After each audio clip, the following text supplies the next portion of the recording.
قضات اس کا تیسرا باب جو 31 آیات پر مشتمل ہے۔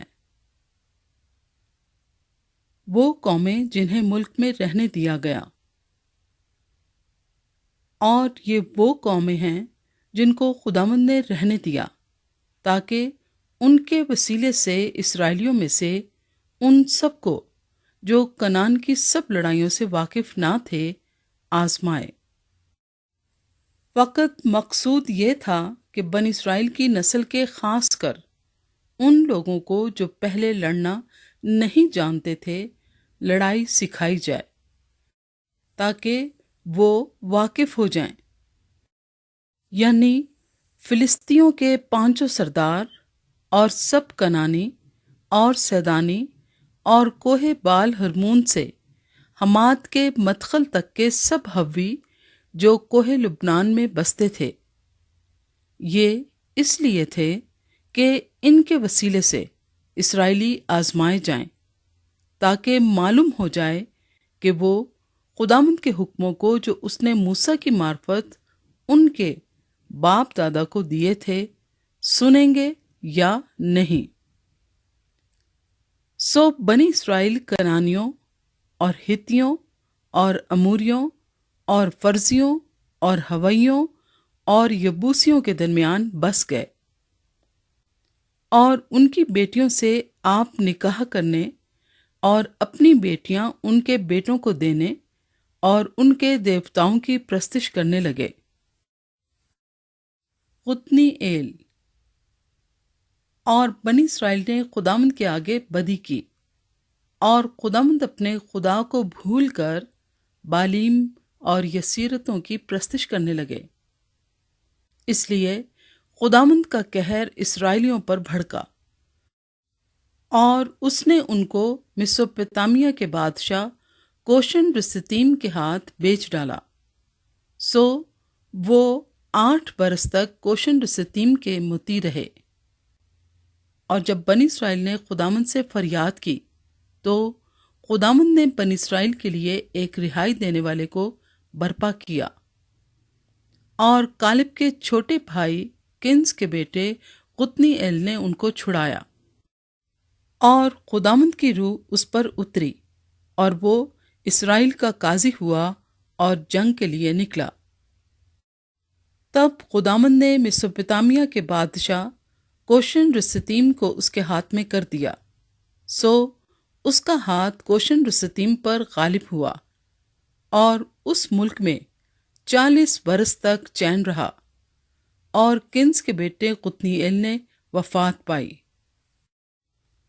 آہود اور بنی اسرائیل نے پھر خداوند کے آگے بدی کی۔ تب خداوند نے مواب کے بادشاہ اجلون کو اسرائیلیوں کے خلاف زور بخشا، اس لیے کہ انہوں نے خداوند کے آگے بدی کی تھی، اور اس نے بنی امون اور بنی عمالیق کو اپنے ہاں جمع کیا اور جا کر اسرائیل کو مارا، اور انہوں نے کھجوروں کا شہر لے لیا۔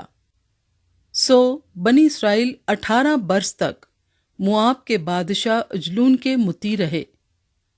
لیکن جب بنی اسرائیل نے خداوند سے فریاد کی تو خداوند نے بنیامینی جیرا کے بیٹے اہود کو جو بین حتہ تھا ان کا چھڑانے والا مقرر کیا، اور بنی اسرائیل نے اس کی معرفت مواب کے بادشاہ اجلون کے لیے ہدیہ بھیجا، اور اہود نے اپنے لیے ایک 2 دھاری تلوار 1 ہاتھ لمبی بنوائی، اور اسے اپنے جامے کے نیچے داہنی ران پر باندھ لیا۔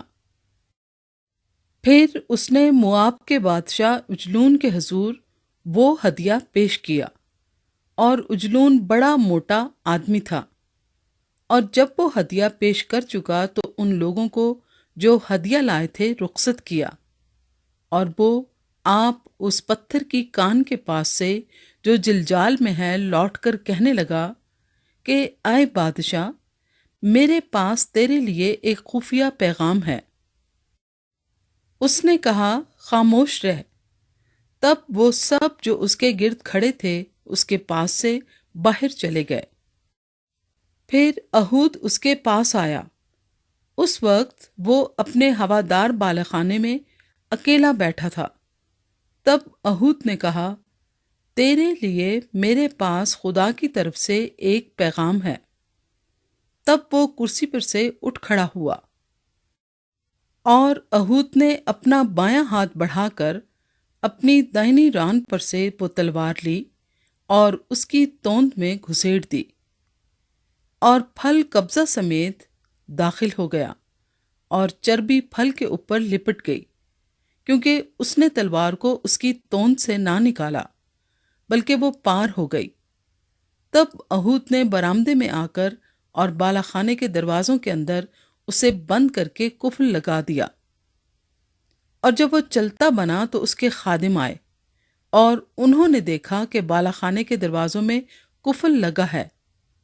وہ کہنے لگے کہ وہ ضرور ہوادار کمرے میں فراغت کر رہا ہے، اور وہ ٹھہرے ٹھہرے شرما بھی گئے۔ اور جب دیکھا کہ وہ بالاخانے کے دروازے نہیں کھولتا تو انہوں نے کنجی لی اور دروازے کھولے، اور دیکھا کہ ان کا آقا زمین پر مرا پڑا ہے۔ اور وہ ٹھہرے ہی ہوئے تھے کہ اہود اتنے میں بھاگ نکلا، اور پتھر کی کان سے آگے بڑھ کر سیرت میں جا پناہ لی، اور وہاں پہنچ کر اس نے افراہیم کے کوہستانی ملک میں نرسنگا پھونکا۔ تب بنی اسرائیل اس کے ساتھ کوہستانی ملک سے اترے، اور وہ ان کے آگے آگے ہو لیا۔ اس نے ان کو کہا، میرے پیچھے پیچھے چلے چلو، کیونکہ خداوند نے تمہارے دشمنوں یعنی موابیوں کو تمہارے ہاتھ میں کر دیا ہے۔ سو انہوں نے اس کے پیچھے پیچھے جا کر یردن کے گھاٹوں کو جو مواب کی طرف تھے اپنے قبضے میں کر لیا، اور ایک کو بھی پار اترنے نہ دیا۔ اس وقت انہوں نے مواب کے 10,000 مرد کے قریب، جو سب کے سب موٹے تازے اور بہادر تھے، قتل کیے، اور ان میں سے ایک بھی نہ بچا۔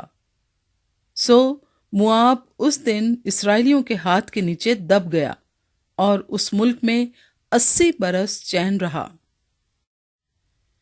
شمجر۔ اس کے بعد انات کا بیٹا شمجر کھڑا ہوا، اور اس نے فلسطینیوں میں سے 600 مرد بیل کے پینے سے مارے، اور اس نے بھی اسرائیل کو رہائی دی۔